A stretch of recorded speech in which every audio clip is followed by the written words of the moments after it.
আগামী শনিবার 7ই সেপ্টেম্বর গণেশ চতুর্থীর দিন এই ফুলটি যদি কোথাও দেখতে পান তাহলে সঙ্গে সঙ্গে ছিঁড়ে নিন এবং গণেশ ঠাকুরের চরণে অর্পণ করুন। এর ফলে মঙ্গলমূর্তির আশীর্বাদে আপনার জীবনের সমস্ত বাধা বিপত্তি ও অসফলতা দূর হবে। আপনার পরিবার ভরে উঠবে সুখ শান্তি এবং সমৃদ্ধিতে। সমাজে পাবেন মান সম্মান এবং প্রতিষ্ঠা, যেটা আমরা প্রত্যেকেই চাই। নমস্কার বন্ধুরা, আমি শিপ্রা, সবাইকে স্বাগত জানাচ্ছি শিপ্রা সিম্পল ব্লগে। বন্ধুরা, আশা করছি ঈশ্বরের আশীর্বাদে প্রত্যেকেই ভালো আছেন এবং সুস্থ আছেন। সামনেই আসতে চলেছে গণেশ চতুর্থী। পৌরাণিক বিশ্বাস অনুসারে যেদিন দেবাদিদেব মহাদেব ও মা পার্বতীর পুত্র গণেশজির জন্ম হয়েছিল সেই দিনটি ছিল ভাদ্র মাসের শুক্লপক্ষের চতুর্থী তিথি। তাই এই দিনটিকে গণেশ চতুর্থী ও বিনায়ক চতুর্থী হিসাবে নামকরণ করা হয়। তার পুজো ঘরে সুখ সমৃদ্ধি ও সৌভাগ্য নিয়ে আসে। বন্ধুরা, সামনেই আসতে চলেছে গণেশ চতুর্থী, আর হাতে গোনা কয়েকদিন বাকি। বাড়িতে যখন কোনো শুভ অনুষ্ঠান যেমন বিবাহ, অন্নপ্রাশন, গৃহপ্রবেশ, উপনয়ন ইত্যাদি কোনো মঙ্গল কার্য হয়ে থাকে তখন সবার প্রথমে নিমন্ত্রণ করা হয় গণেশ ঠাকুরকে। কারণ মনে করা হয় যদি গণেশ ঠাকুরের আশীর্বাদ থাকে তাহলে সেই অনুষ্ঠানটি অত্যন্ত ভালোভাবে সুসম্পূর্ণ হবে এবং সেই অনুষ্ঠানটির আসার পথে বাধা বিপত্তি সেগুলি দূর হবে, কারণ তাকে মঙ্গলমূর্তি ও বিঘ্নহর্তা বলা হয়। তাই আমরা প্রত্যেকেই চাই গণেশ ঠাকুরের আশীর্বাদ পেতে, কারণ যে গৃহের উপর গণেশ ঠাকুরের আশীর্বাদ ও সুদৃষ্টি থাকে সেই গৃহে সুখ শান্তি সমৃদ্ধি মান সম্মান এবং প্রতিষ্ঠা বিরাজ করে। আবার এটি ভুললেও চলবে না যে গণেশ ঠাকুর হচ্ছেন শিব পার্বতীর সন্তান। তাই যে গৃহে গণেশ ঠাকুর অধিষ্ঠিত থাকে সেই গৃহে মা পার্বতী এবং দেবাদিদেব মহাদেবের আশীর্বাদও সদা সর্বদাই বিরাজমান থাকে। তাই বন্ধুরা, আমরা প্রত্যেকেই গণেশ ঠাকুরকে সন্তুষ্ট করতে চাই। গণেশ ঠাকুরের অত্যন্ত প্রিয় একটি ফুল আছে, সেটি যদি গণেশ চতুর্থীর দিন নিয়মবিধিপূর্বক গণেশ ঠাকুরকে অর্পণ করতে পারেন তাহলে জীবনের যাবতীয় সমস্যার সমাধান হয়ে যাবে। একদিনেই হয়ে উঠবেন সৌভাগ্যশালী। কোনো না কোনো দিক থেকে অর্থপ্রাপ্তির যোগ তৈরি হবে এবং আপনার কাজের সমস্ত বাধা বিপত্তি দূর হবে। তাই আমার সকল দর্শক বন্ধুদের অনুরোধ করব যে আজকের এই ভিডিওটি একদমই স্কিপ না করে সম্পূর্ণ দেখবেন এবং দেখার পর যদি ভালো লাগে তাহলে অবশ্যই কিন্তু একটি লাইক করবেন, কমেন্টসে লিখবেন জয় গণপতি জয়, জয় শিব পার্বতীর জয়। এবং বন্ধুরা, অবশ্যই ভিডিওটি শেয়ার করবেন আপনাদের নিকট আত্মীয় স্বজন এবং বন্ধুবান্ধবদের সাথে। গণেশ চতুর্থীর আর বেশি দিন বাকি নেই। ভিডিওটি পেলে প্রত্যেকেই উপকৃত হবে এবং আপনাকে ধন্যবাদ জানাবে। চলুন বন্ধুরা, আসা যাক মূল পর্বে। গণেশ চতুর্থী পড়েছে বাংলার 21শে ভাদ্র 1431, ইংরাজি 7ই সেপ্টেম্বর 2024 শনিবার দিন। হিন্দু ধর্মে ঈশ্বরের আরাধনার সঙ্গে অঙ্গাঙ্গিভাবে জড়িত আছে ফুল। ফুল ছাড়া কোনো ঠাকুরের পুজোই সম্পূর্ণ হয় না। ফুল তার সৌন্দর্য ও সুগন্ধ দিয়ে পরিবেশে একটা পজিটিভ ঊর্জা নিয়ে আসে। এক এক দেবতার এক এক ফুল প্রিয়। যে দেবতার পুজো তার প্রিয় ফুল নিবেদন করলে তাকে সহজেই খুশি করা যায়। বন্ধুরা, গণেশ চতুর্থীর দিনেও গণেশ ঠাকুরের প্রিয় ফুল তাকে অবশ্যই নিবেদন করবে। তবে সেই দিনটি হচ্ছে গণেশ চতুর্থী, অত্যন্ত পবিত্র একটি দিন। তাই খুব সকাল সকাল ঘুম থেকে উঠবেন, অর্থাৎ ব্রাহ্ম মুহূর্তে ঘুম থেকে উঠবেন। ব্রাহ্ম মুহূর্ত হচ্ছে সারাদিনের সেই সময় যখন মানুষ ঈশ্বরের সাথে সবথেকে বেশি সংযোগ স্থাপন করতে পারে।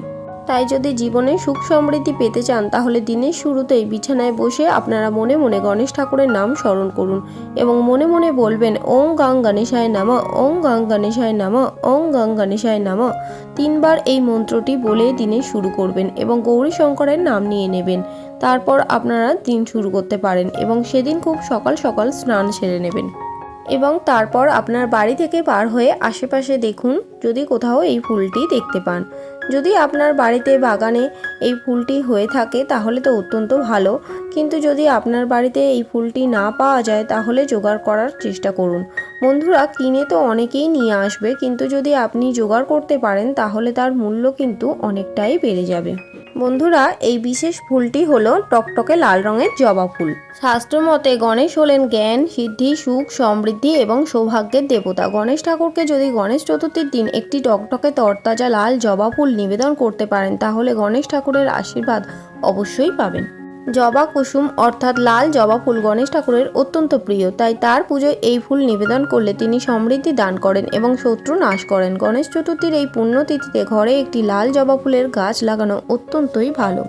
এর শুভ প্রভাবে আপনার গৃহে সমস্ত বাস্তু দোষ দূর হবে এবং অর্থপ্রাপ্তির যোগ তৈরি হবে। আমাদের প্রত্যেকেরই গোপন শত্রু থাকে। বাড়িতে লাল জবা ফুলের গাছ থাকলে এবং সেই ফুল দিয়ে যদি আপনি নিত্যদিন গণেশ ঠাকুরের পুজো করেন তাহলে গুপ্ত শত্রুও নাশ হবে। এই ফুল সূর্যের অবস্থানও মজবুত করে, এর ফলে কর্মজীবনে সফলতা আসে। জীবনে অর্থপ্রাপ্তির যোগ তৈরি হয়। গণেশ চতুর্থীর দিন সকালবেলায় স্নান সেরে শুদ্ধ বস্ত্র পরিধান করে বাইরে বেরোন এবং যদি আশেপাশে কোথাও একটি লাল জবা ফুলের গাছ দেখতে পান সেখান থেকে তাহলে একটি লাল জবা ফুল ছিঁড়ে নিয়ে আসুন এবং গণেশ ঠাকুরকে চন্দন সহযোগে নিবেদন করুন।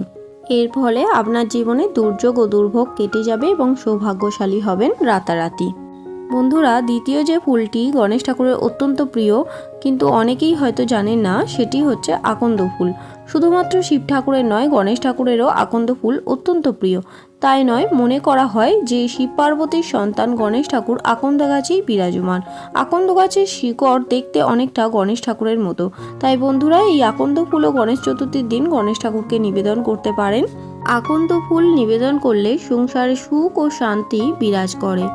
আপনি আকন্দ ফুলের মালা নিজের হাতে বানিয়ে গণেশ ঠাকুরকে নিবেদন করতে পারেন। এর ফলে জীবনের বাধা বিপত্তি দূর হবে। তৃতীয় যে ফুলটি গণেশ ঠাকুরের অত্যন্ত প্রিয় সেটি হচ্ছে নীল রঙের অপরাজিতা ফুল। শনি ঠাকুরের পাশাপাশি নীল অপরাজিতা ফুল সিদ্ধিদাতা গণেশেরও অত্যন্ত প্রিয় এবং এই ফুল দিয়ে পুজো করলে বিয়েতে পড়া বাধা দূর হয়ে যায়। আর একটি হচ্ছে গাঁদা ফুল। বন্ধুরা, গাঁদা ফুল সব ঠাকুরের পুজোয় ব্যবহৃত হয় এবং বাজারে প্রচুর পরিমাণে গাঁদা ফুলের মালা বা কুচো গাঁদা ফুলও দেখতে পাওয়া যায়। এই ফুলও গণেশ ঠাকুরের অত্যন্ত প্রিয়। সুস্বাস্থ্য লাভের জন্য গাঁদা ফুল দিয়ে পুজো করুন গণেশ ঠাকুরের। এর ফলে অসুখ বিসুখ সেরে যাবে, এটি একটি প্রচলিত বিশ্বাস। বন্ধুরা, এখানে আজ আমি 4টি ফুলের কথা উল্লেখ করে দিয়েছি। এই 4টি ফুলই গণেশ ঠাকুরের অত্যন্ত প্রিয়। এর মধ্যে থেকে একটি বা দুটি ফুল গণেশ চতুর্থীর দিনে গণেশ ঠাকুরকে যদি নিবেদন করতে পারেন তাহলে আপনার ভাগ্যের আমূল পরিবর্তন ঘটবে। তবে এই ফুলগুলি নিবেদন করুন বা না করুন, তবে যে জিনিসটি অবশ্যই নিবেদন করবেন সেটি হচ্ছে দূর্বা।